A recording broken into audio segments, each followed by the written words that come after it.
आज Doubtnut app download करें। Doubtnut पर अपने सभी गणित, रसायन विज्ञान, भौतिक विज्ञान और जीव विज्ञान के डाउट्स का करो सफाया। बस प्रश्न की फोटो खींचो, एक ही प्रश्न को क्रॉप करो और तुरंत वीडियो सोल्यूशन पाओ। अभी डाउनलोड करें।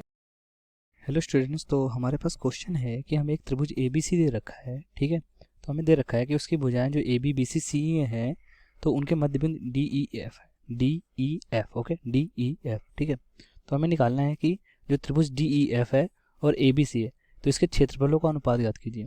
तो जब भी इस हिसाब के क्वेश्चन मिलेंगे कि कोई ट्राइंगल दिए रखे हैं, उनके क्षेत्रफलों का अनुपात ज्ञात करना है, तो इसका कहने का मतलब है कि हमें पहले उन ट्राइंगल को समरूप प्रूव करना पड़ेगा। जैसे ही समरूप प्रूव कर देंगे तो हमारे पास एक थ्योरम होती है कि दो समरूप त्रिभुजों के क्षेत्रफलों का अनुपात उनकी संगत भुजाओं के वर्ग के अनुपात के बराबर होता है। तो पहले हम डी ई एफ और ए बी सी को समरूप प्रूव करेंगे। तो उसके लिए हम जरा देखेंगे, हमारे पास एक थ्योरम होती है कि किसी त्रिभुज के दो भुजाओं के मध्य बिंदु को मिलाने वाली रेखा उसके तीसरी भुजा के समांतर होती है। मतलब अगर डी एफ को कंसिडर करें, डी ए बी का मध्य बिंदु है, एफ ए सी का मध्य बिंदु है, तो जो डी एफ रेखा होगी बी सी के समांतर होगी। तो जो हमारे पास डी एफ रेखा होगी वो बी सी के समांतर होगी उस थ्योरम से। तो अगर बी सी के समांतर है वो बी ई के भी समांतर होगी, क्योंकि बी ई बी सी का एक पार्ट है। तो डी एफ समांतर क्या हो जाएगा, बी ई। ठीक है, तो डी एफ और बी ई आपस में समांतर होंगे। ठीक, ऐसे ही अगर हम ई और एफ को देख लें तो ई जो है बी सी का मध्य बिंदु है, एफ ए सी का मध्य बिंदु है। तो ई एफ किसके समांतर होगा, ई एफ समांतर होगी ए बी के। तो लिख सकते हैं यहाँ पे ई एफ समांतर ए बी। ठीक, अगर ऐसा है, अगर ए बी के समांतर है तो बी डी के भी समांतर होगी, बी डी ए बी का एक भाग है। तो ई एफ समांतर टू होगी बी डी। अब इन दो समीकरण से देखो जरा, इन दो समीकरण से डी एफ और बी एफ, डी एफ और डी एफ और बी ई, सॉरी यहाँ पे ई होगा, बी सी का पार्ट बी एफ नहीं बी ई है। ओके, तो डी एफ और बी ई आपस में समांतर हैं और ई एफ और बी डी आपस में समांतर हैं, मतलब आमने सामने की भुजाएं समांतर हैं। तो इसका मतलब B D E F, B D जो हमारा बी डी एफ ई, तो जो चतुर्भुज बी ई एफ डी होगा वो कैसा चतुर्भुज होगा, समांतर चतुर्भुज होगा। लिख लेते हैं, चतुर्भुज बी ई एफ डी एक समांतर चतुर्भुज होगा, समांतर चतुर्भुज है। ठीक, समीकरण कौन से, एक व दो से, समीकरण एक एंड दो से। ठीक है, ये हमने निकाल लिया। ठीक, अब समांतर चतुर्भुज की प्रॉपर्टी क्या होती है, उसके आमने सामने के कोण आपस में बराबर होते हैं। मतलब ये वाला कोण किसके बराबर होगा, इस वाले कोण के बराबर होगा।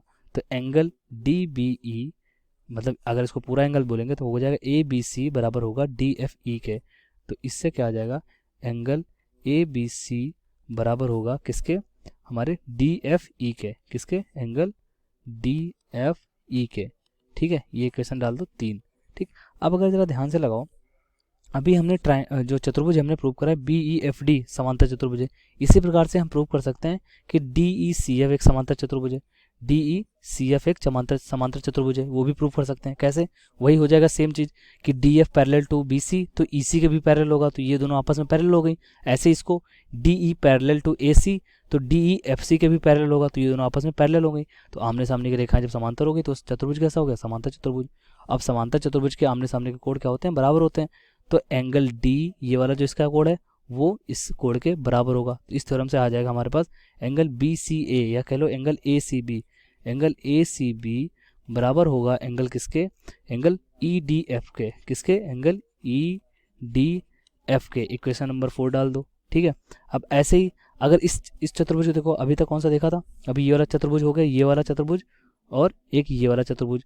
अब अगर हम बात करें इस चतुर्भुज की, ठीक है, इस चतुर्भुज की, इसको भी समांतर प्रूव कर सकते हैं। कैसे, देखो डी ई पैरेलल टू ए सी तो डी ई ए एफ की भी पैरेलल होगा। ओके, ऐसे ही E F parallel to A B तो ई एफ ए डी के भी पैरेलल होगा।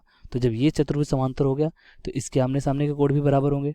तो एंगल बी ए सी बराबर होगा एंगल डी ई एफ के। तो एंगल बी ए सी बराबर होगा एंगल डी ई एफ के, डी ई एफ के। ये इक्वेशन डाल दो 5। ठीक, अब देखो जरा, अब क्या सीन हो गया, अब सीन हो गया तीनों एंगल हमने क्या, किस ट्राइंगल के, इस ट्राइंगल के तीनों एंगल इस ट्राइंगल बाहर वाले ट्राइंगल के तीनों एंगल के बराबर हैं। मतलब क्या होगा, ये दोनों ट्राइंगल आपस में कैसे हो गए, समरूप त्रिभुज हो गए। तो इस वजह से हमारा जो त्रिभुज ए बी सी है, यहाँ से हम कंक्लूजन निकालेंगे समीकरण, कौन कौन से समीकरण से, समीकरण 3, 4 व 5 से हमारे पास क्या आता है कि जो त्रिभुज ए बी सी है, त्रिभुज ए बी सी वो समरूप होगा त्रिभुज किसके, डी ई एफ के। और जब त्रिभुज समरूप हो गए तो उनके एरिया का जो रेशियो होता है उनकी संगत भुजाओं के वर्ग के बराबर होता है। तो क्या हो जाएगा हमारे पास, जो हो जाएगा ये होगा कि area of D E F और area of A B C का रेशियो जब हम लिखेंगे तो हमारे पास आएगा इनकी संगत भुजाओं के वर्ग के बराबर। देखो अगर डी ई और ए सी आपस में संगत भुजाएं हैं, ठीक है कि नहीं, तो डी ई एफ की डी ई का होल स्क्वायर, ठीक, अपॉन ए सी का होल स्क्वायर, ये हो जाएगा। ठीक, अब डी ई को क्या ले सकते हैं, डी अगर एफ इसका मिड पॉइंट है, ठीक है, तो ए एफ को क्या ले सकते हैं, हाफ ए सी, और ए एफ और डी ई आपस में बराबर हैं, तो डी ई को लिखा सकता है हाफ ए सी का होल स्क्वायर, ठीक है, अपॉन ए सी का होल स्क्वायर, ये आ जाएगा 1/4। ठीक है, तो इन दोनों का जो रेशियो आएगा एरिया का वो कितना आ जाएगा, 1/4। यही हमारे पास फाइनल आंसर है, हमें एरिया का रेशियो निकालना था, तो हमारे पास आंसर क्या आ जाएगा, 1/4। तो आगे किसी भी मतलब क्वेश्चन ऐसे मिलेंगे कि एरिया का रेशियो निकालो, तो दैट मीन्स हमें पहले उनको समरूप प्रूव करना पड़ेगा। Okay, thank you. कक्षा 6 से 12वीं से लेकर नीट, IIT, JEE वो एडवांस के लेवल तक 1 करोड़ से ज़्यादा छात्रों का भरोसा। आज ही डाउनलोड करें डाउटनेट ऐप या व्हाट्सएप करें अपने सारे डाउट्स 8400 400 400 पर।